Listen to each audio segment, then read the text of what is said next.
Bom dia, moçada. Vamos continuar nossa aula, tá? Hoje a gente vai falar um pouquinho sobre reprodução em cativeiro e reintrodução, né, de espécies, certo? O tema é complicado, né? E muitas vezes é difícil de ter um resultado interessante, certo?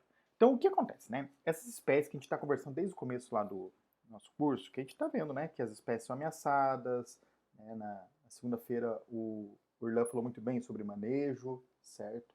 Então, mas esse manejo, gente, é na natureza, tá?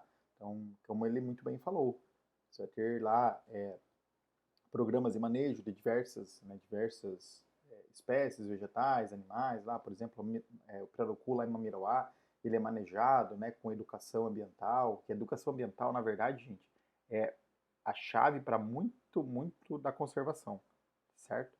Porque se o povo não entende, né, se a população não entende a importância de conservar e manter aquele ambiente, aqueles organismos na natureza, tá? Então, não é difícil. Você sabe, né? A fiscalização, embora ela já foi mais severa no Brasil, é, se a população, o fiscal passa lá, ele vai embora, ou a população vai lá e destrói de novo. Certo? Então, essa conscientização, essa educação ambiental, normalmente é a chave para programas de conservação. Certo? Beleza, mas alguns grupos que estão ameaçados, eles podem ser manejados em cativeiro. Assim, professor, mas o ideal seria manejar na natureza. Pois é, mas muitas das vezes, para garantir a sobrevivência daquela espécie, ela deve ser manejada em cativeiro. Tá? Não é o mundo ideal, mas ele deve ser manejado em cativeiro. Para quê? Para maximizar uma maior diversidade genética, né, principalmente genética a longo prazo, certo? Porque a gente já conversou bastante sobre os malefícios de endocruzamento.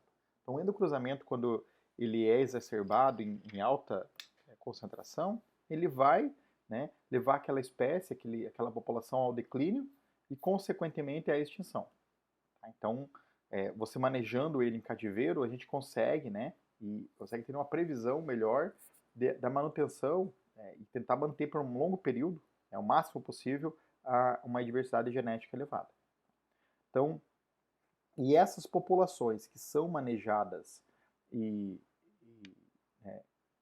são reproduzidas e manejadas em cativeiro, elas têm potencial, né, não todos os indivíduos, né, isso tem que deixar claro, eles têm potencial, né, para gerar programas de reintrodução. Tá? Mas, né, esses programas de reintrodução também, né, você tem que conhecer muito a biologia da espécie, porque senão isso pode gerar mais problemas do que solução, certo? Então, isso tem impacto, né? A população gosta de ouvir, tá reintroduzindo espécies, mas, lógico, né, além desse caráter, né, de apelo populacional, né, tem que ser um programa, né, sério e também com entendimento total da biologia daquele grupo de indivíduos, certo? Para não causar mais problemas para aquela população que está na natureza. Então, segundo a IUCN, né, que é a União Internacional para a Conservação da Natureza, ela reconhece, tá, a validade da contribuição de programas de reprodução em cativeiro. Tá? Então, ela fala assim, não, é importante, certo? Essa reintrodução, essa reprodução em cativeiro, né, visando a conservação das espécies. Elas são importantes. Tá? Por quê? Porque elas vão estabelecer, elas vão estabelecer populações fora, né, chamada de ex situ, fora do local de origem, e elas vão em locais seguros, certo? Por exemplo, você tem lá um local, né, de um ambiente que está sendo degradado.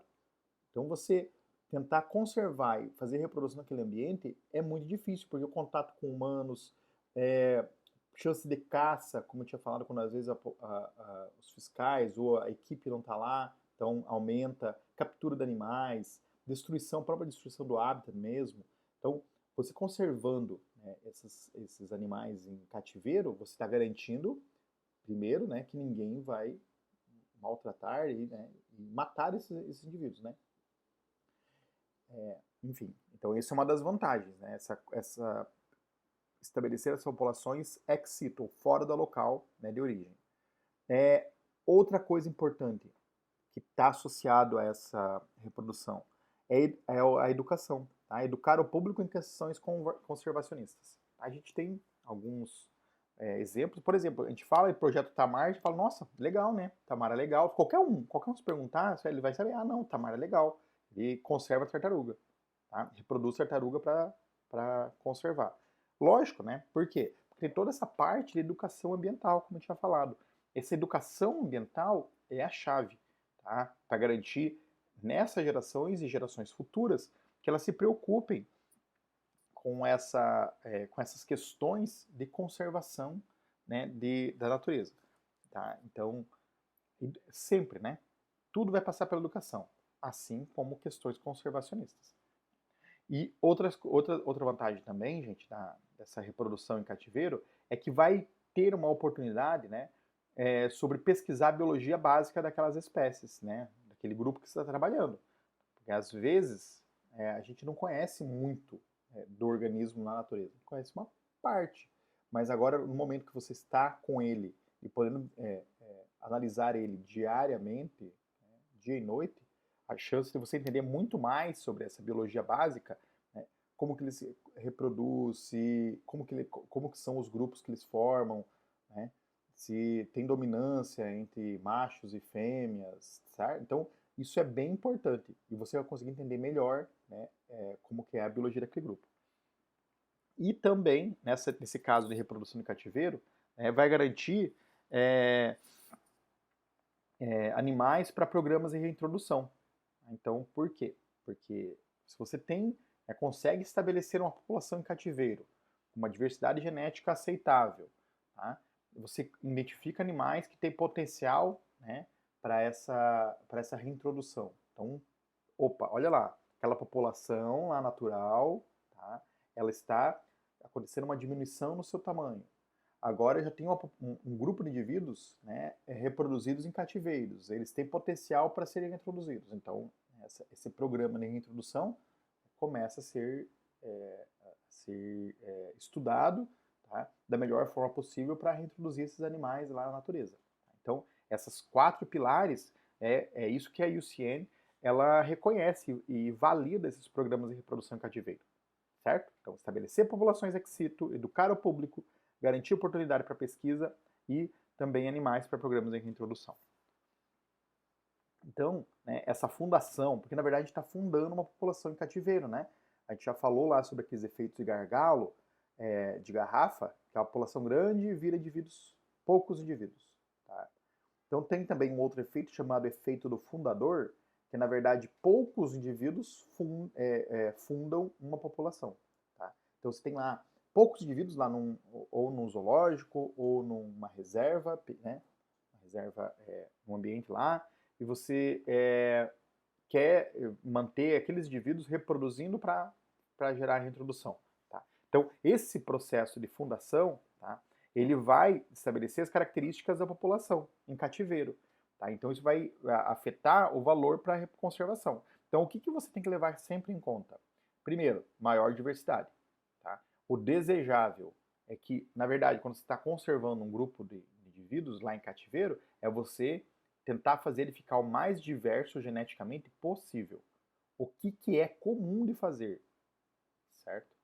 É pegar, né, indivíduos, como pensar que seja um zoológico, tá, que trabalhe com essa reprodução, é você tentar intercambiar indivíduos entre zoológicos, certo?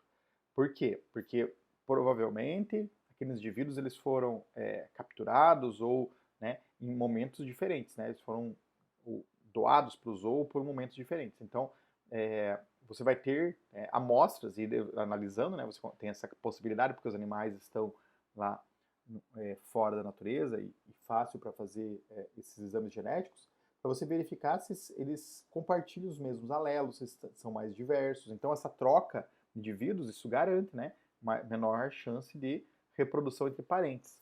Tá? Então, um gráfico que interessante, né? Você tem lá na natureza, o tamanho populacional começa a declinar. Tá? Daí você tem a fundação da população em cativeiro. Por quê? Porque, na verdade, quando você fundou, você pegou amostragens da natureza. Tá? Então, essa população tende a oscilar inicialmente, tá? E por isso que é importante você fazer ela ficar o mais diversa possível, começa a crescer. Daí você tem a manutenção do tamanho populacional, tá? Por quê? Porque ele vai encontrar um equilíbrio naquele ambiente que você está trabalhando. Tá? E depois, no programa de introdução, o que pode acontecer? Né? Ele rapidamente declinar, certo? Ou mais lentamente declinar. Isso vai depender de como, né, deu-se a escolha dos indivíduos que você colocou lá na introdução. E também quanto tempo esses indivíduos ficaram em cativeiro. Isso é uma coisa importante, certo? E se esse programa de introdução for bem feitinho, tá, a população da natureza volta a crescer, tá, em números maiores do que ela estava na natureza inicialmente, tá? Então, ótimo. Então, esse processo de fundação, ele sempre tem que levar em conta a elevação da diversidade genética. Isso é super importante. Então, normalmente, gente, o que a gente encontra em artigos é que para minimizar esse efeito de endogamia é necessário uma amostra entre 20 a 30 fundadores não relacionados. Tá? Então, se tiver um indivíduo, um casal de indivíduos, a endogamia é gigante. Tá? Ah, professor, mas onde foi tirado esse número de 20 a 30? Na verdade, tem vários cálculos com base naquele tamanho efetivo que a gente conversou semana passada. Então, com base naquele tamanho, você é feito projeções e estabelecido um número razoável, mínimo entre 20 e 30 indivíduos, tá? Com reprodução sexuada, né? Lógico. E também, né, isso leva em conta que todos os indivíduos que estão capturados, né, nem todos eles vão reproduzir em cativeiro, nem todos vão conseguir reproduzir. Então, por isso que tem que ter um número um pouco maior, tá? Entre 20 a 30 indivíduos, que é menos a chance de poucos reproduzirem e ter um caso de endogamia maior novamente. Então isso vai depender, primeiro, muito da biologia daquela espécie. Tem espécies que já sabe que tem problemas de reprodução, tá, em cativeiro, mas não reproduzem. É muito difícil você ter reprodução, mesmo você fazendo, tentando ambientar o máximo possível aqueles indivíduos, eles não reproduzirão em cativeiro, porque eles entendem que não, né, que o ambiente não está propício para a reprodução. Em contrapartida, outros reproduzirão, né, muito bem, obrigado, certo? Então, isso é importante levar em conta também. Então, um exemplo clássico, que é a bandeira de projetos de reprodução e reintrodução, é esse nosso amigo aqui, tá? O mico-leão dourado. Então, essa espécie, né, do mico-leão, ele, como eu falei, é a bandeira, tá? Vários programas, isso acontece desde, né, dos anos 80, final dos anos 70, né, programas para manutenção, né, desses indivíduos, reprodução desses indivíduos, reintrodução desses indivíduos na natureza. Então, a gente sabe, né, tem bastante dados, né, a respeito dessa espécie. Então, o que acontece? Né? Vários programas de reprodução que foram realizados no Brasil em parceria com outros países para a reintrodução dessa espécie, eles iniciaram com 48 indivíduos. Assim, professor, tá bom, né? Entre 20 e 30, tem 48. Pois é. Entretanto, esses 48 indivíduos, eles são descendentes de um casal. Olha só. Então, mas mesmo assim, né, eles não têm uma taxa de endogamia tão elevada, tá? Porque passou um tempo, né, tem 48 indivíduos já, e então nesse pool que tinha 242 indivíduos, foi escolhido 48, tá? Para, né, contribuir para toda a diversidade genética que tem hoje lá nos micos-leão dourados lá da Mata Atlântica, tá? Tem reservas naturais, tá? Ó, participação dos cachorros aí no fundo. Então, enfim, tinha lá uma população de 242, tá? Que foi fundados a partir de 2 indivíduos. A partir desses 242, 48, né, contribuíram para todo o pool gênico. O que é esse pool gênico? Toda a diversidade genética, tá, foi baseada na reprodução de 48 indivíduos, certo? Tá? Então, mas quando você analisa a taxa de diversidade, ela não está tão, não está elevadíssima, mas ela não está tão baixa, né, como outros pequenos primatinhas, né, como o mico-leão. Tá? Então, é lógico, né? A primeira coisa que a gente tem que levar em conta quando a gente está pensando em fundação de população em cativeiro é a incerteza taxonômica, tá? Isso deve ser totalmente resolvido, certo? A gente falou lá em umas aulas passadas sobre espécies crípticas, certo? Então você ter espécies crípticas, primeiro, já deu ruim, né? Então não pode. Então, porque na verdade a chance de uma reprodução é muito menor, né? Tem espécie, já tem barreira reprodutiva, e caso em cativeiro você force esse cruzamento e ele ocorra, tá? Na verdade está hibridizando, né? Culturando híbrido, grupos diferentes, que não é o desejado. Você quer aquele grupo, né, mais idêntico como ele era na natureza. Então, qualquer incerteza taxonômica deve ser resolvida. Tá? Não importa o marcador que você vai utilizar, não importa a forma como você vai analisar, tá? Essas incertezas têm que ser resolvidas, tá? Certo? Então, isso para minimizar essa hibridização, essa formação de híbridos de forma indesejável, certo, gente? Então, isso é super, super importante. Tá? Então, primeira coisa. Outra coisa importante também, tá, é que eles sejam, né, e tenham, como eu falei já, uma elevada diversidade genética. E o que acontece também, quando tem essas populações isoladas, a gente já conversou no passado, elas começam a, a armazenar, ou por conta da seleção natural e da deriva genética, fixar alelos de forma diferente, tá, em subpopulações. Então, essa fixação de alelos de forma diferente em subpopulações vai gerando, então, uma diferenciação genética. Isso não é desejado, porque essa fixação de alelos, essa diferenciação genética, ela é feita por ação humana, então não deveria acontecer, tá? Então, quando você vai, né, escolher indivíduos, também, tá? Você tem que minimizar, né, esse efeito de diferenciação genética elevada, tá? Então, é importante que os alelos eles ocorram de forma natural naquela população que está manejando. Então, só que tem um probleminha, né? Um dos problemas, né, dessas populações de cativeiro não é para todas as espécies que há possibilidade para reprodução em cativeiro, certo, gente? Então, por exemplo, falar lá de uma baleia jubarte. Vamos fazer um programa. Não dá, né? Então, programas de conservação, educação ambiental, entendimento que essas populações, essas espécies, essa espécie, né, da jubarte deve ficar lá na natureza, importante. Ou do tubarão-martelo, que está também ameaçado. Tá? O Inia, né, Inia geoffrensis, o boto rosa também está ameaçado. Então, na próxima segunda-feira eu vou até colocar um vídeo de uma amiga minha que trabalha com Inia. Tá? Ela falou um pouquinho sobre a conservação desses indivíduos, é bem legal a palestra dela. E, enfim, então para esses grupos de indivíduos não há possibilidade de reprodução em cativeiro, tá? A reprodução tem que ser na natureza, certo, gente? Então, primeiro, é super importante, então, a manutenção do ambiente. Tá? Então, dá para... porque tem pessoas que falam assim, não, beleza, a gente reproduz em cativeiro, então não tem problema diminuir as espécies, né, essas diferentes espécies da natureza, tá?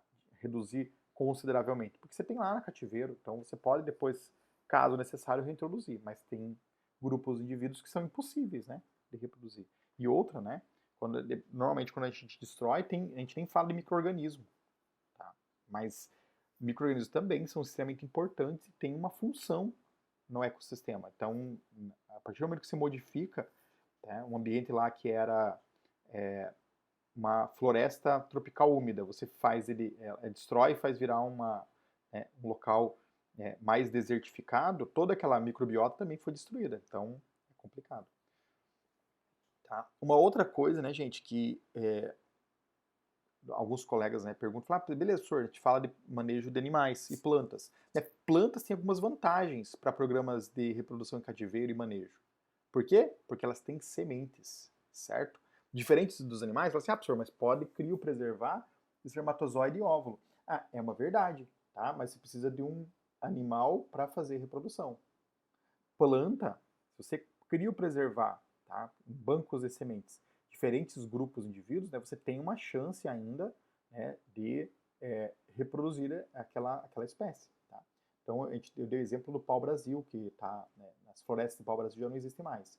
Mas você pode, embora você tenha plantações de pau-brasil, mas você pode, inclusive, criopreservar, né, em temperaturas bem baixas, sementes de diferentes árvores, por exemplo, o pau-brasil, e quando você tem desejo de aumentar aquela população, né, você tem a diversidade genética lá armazenada. Tá? Então essa é uma vantagem de programas lá que trabalham com plantas, tá? Programas de reprodução de plantas, isso é uma vantagem. A biologia da espécie, certo? Então ótimo. Então uma importante função desses programas dessas populações de reprodução de populações de cativeiro é produzir animais para programas de reintrodução. Tá? A gente está falando, né, desde o começo dessa aula, um pouquinho sobre a reintrodução. E normalmente, né, essa reprodução, pelo menos o apelo dela, fala assim, beleza, está reproduzindo, mantendo indivíduos em cativeiro, mas você vai reintroduzir eles, né, você vai colocar eles novamente na natureza. Então isso é um apelo importante, tá? E é sim. Tá? Só que tem que levar em conta, gente, que os hábitats desses indivíduos eles continuam a ser degradados. Tá? Então não adianta, né, você manter o indivíduo no cativeiro e falar assim, não, beleza, agora eu vou fazer programas de reintrodução. Você não tem mais o hábitat dele, né? Então, os micos-leões são um exemplo, tá? O hábitat principal dele é Mata Atlântica. Então, ela está em franca destruição. Então, não adianta ter um programa de manejo e falar assim, não, ele está muito bem geneticamente, ele pode ser reintroduzido. Você não tem mais a Mata Atlântica, certo? Então, eles vivem naquele habitat, né? Então, por isso que, né, não pode ser descolado a espécie do seu habitat, tá? Então, esses programas também devem visar a manutenção, tá, do hábitat dos indivíduos, certo? Então, muitos dos hábitats continuam a ser degradados por ações humanas. Então, continua ameaçando a sobrevivência na natureza desses grupos de indivíduos, certo? Então, esses programas de reintroduções, eles possuem muito apelo junto ao público, tá? Então, reintrodução de peixe-boi, de tartarugas no projeto Tamar, certo? Então, ele tem, né? Se você vai falar assim, não, vai ter reprodução do indivíduo aqui para a gente colocar na natureza de novo porque essa espécie está ameaçada. Certeza, é difícil você achar alguém e falar assim, não devia fazer isso, tá? Então, de um modo geral, isso tem um apelo, certo? Então, empresas que visam fazer isso, tá, elas, para mitigar, né, minimizar o efeito danoso das suas ações, quando fala que está fazendo reintrodução, todo mundo pensa, olha que legal, né? Sim, isso é bom, certo? Então ele tem um apelo, né, junto ao público, tá? E lógico, não que não seja importante, mas, tá? Muitos apelos, por exemplo, em função desse apelo, muitos empreendimentos, por exemplo, as hidrelétricas, né, isso aqui é o caso lá da Itaipu.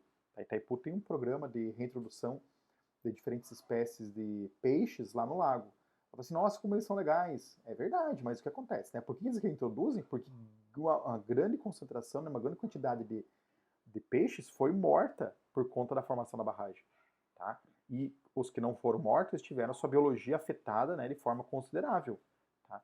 Embora exista o canal da Piracema, tá? Mas tem diversos estudos que demonstram que esse canal pode ser efetivo para algumas espécies, mas para outras não serão. Tá? Então, a migração não acontecerá da mesma forma que acontecia antes de ter essa barreira formada pelo homem. Tá? Então, nem todos conseguem encontrar o canal de Piracema, primeira coisa. Nem todos são aptos a subir esse canal de Piracema, tá? Outra coisa também, certo? E que chegando lá, eles vão chegar num grande lago, que é, né, também um ambiente diferente, que era o canal do rio, certo? Bem encaixado. Então, outro problema novamente. Então, você vai ter, né, um ambiente totalmente diferente. Tá? Então, essas empresas, o que elas fazem, elas têm programas, né, de reprodução de peixes, por exemplo, né, de peixes em cativeiros, e depois, quando ele atinge um tamanho considerável, eles soltam esse peixe, né, lá na parte superior, lá no lago, e monitoram. Né, eles têm umas tags, né, para identificação, para saber quanto tempo esse peixe fica na natureza, quanto ele se dispersa. Tá? Então, o que acontece? Né? Isso só que a gente já sabe que nem sempre isso funciona. de uma maneira como deveria ser, tá? Então, esses programas visam atenuar, né, a opinião, junto à opinião pública, o impacto negativo de suas atividades, tá? Hidrelétricas, mineradoras, certo? Tem esses projetos de reintrodução.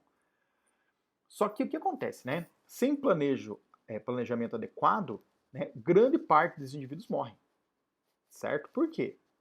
Quanto tempo que esse indivíduo ficou lá no cativeiro, tá? Isso é uma coisa, né, crucial. Por quê?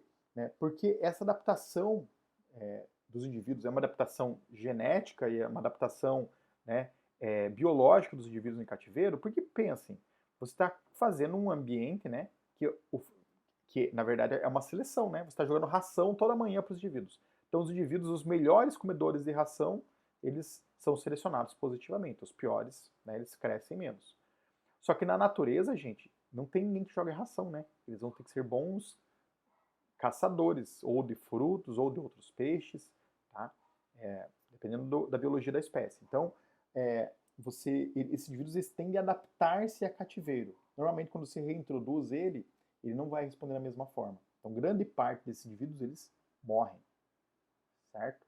Aí você, professor, mas tá, né? Mas mesmo que morra, se alguns sobreviverem, tá legal. Pois é, isso é verdade, né? Se alguns sobreviverem, tá legal. Mas primeiro, né, dá dó dos animais que morrem, né?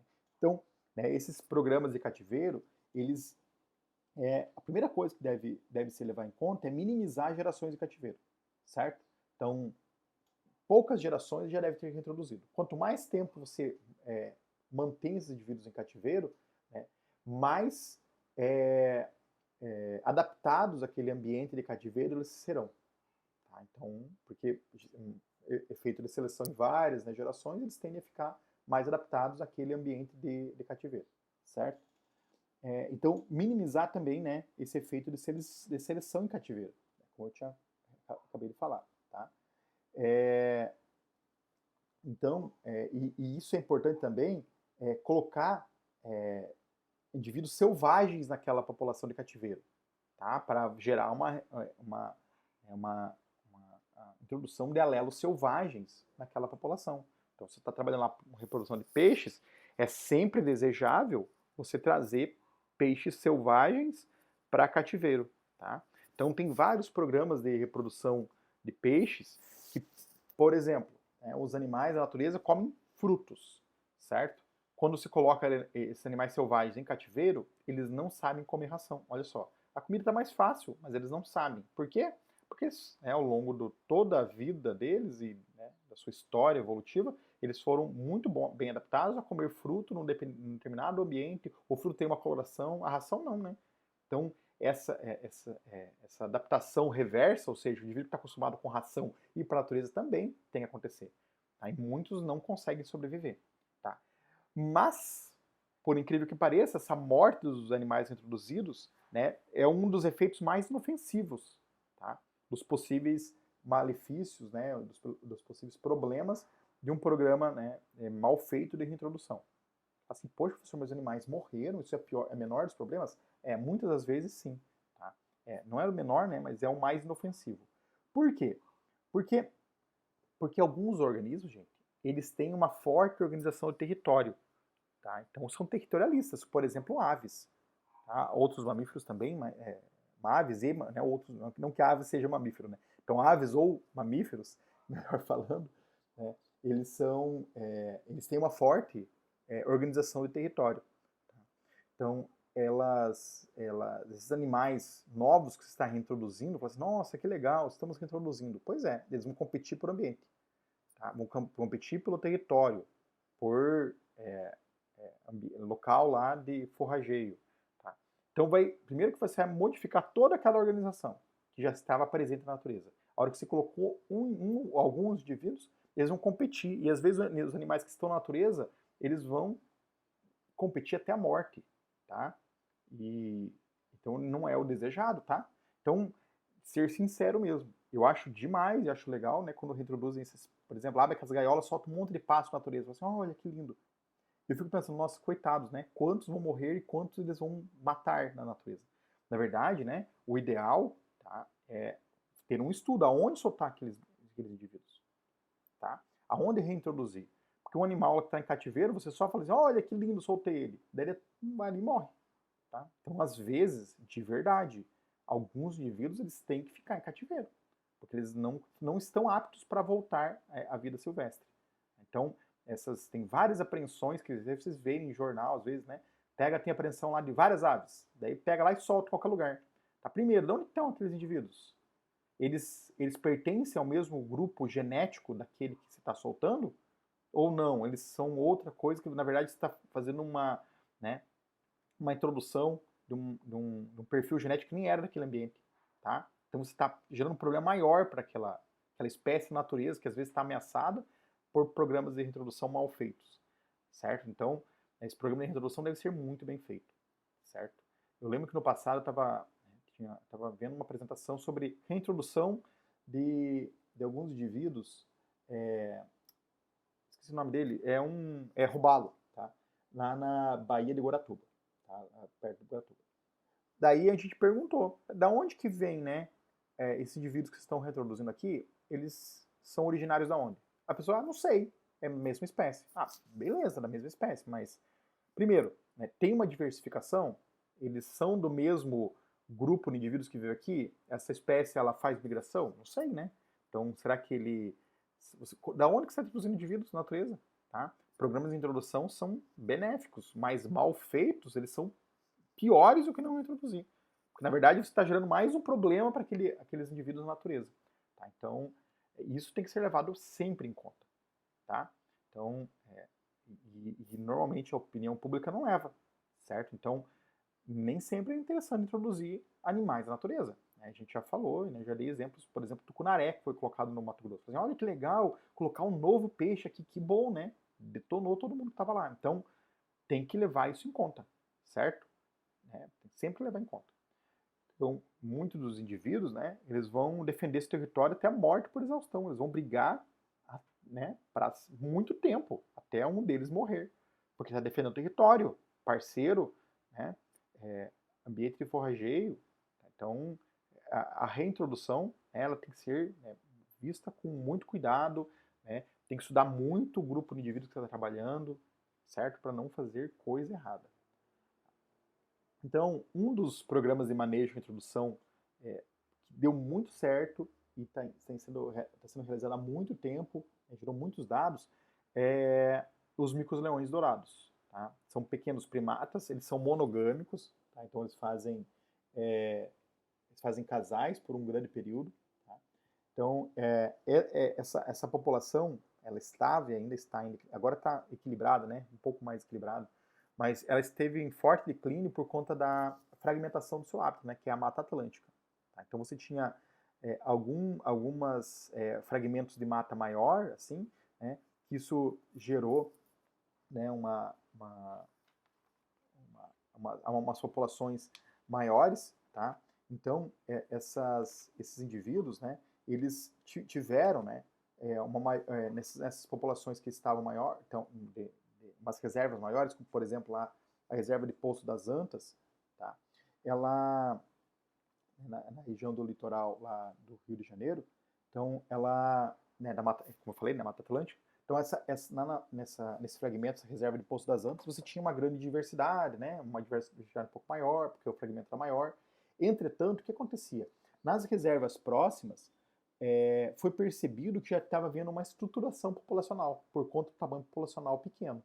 Então, o que foi a primeira coisa, quando perceberam isso, que eles fizeram? Começaram a translocar indivíduos. Não introduzir indivíduos, translocar, pegar indivíduos de uma população e colocar em outra.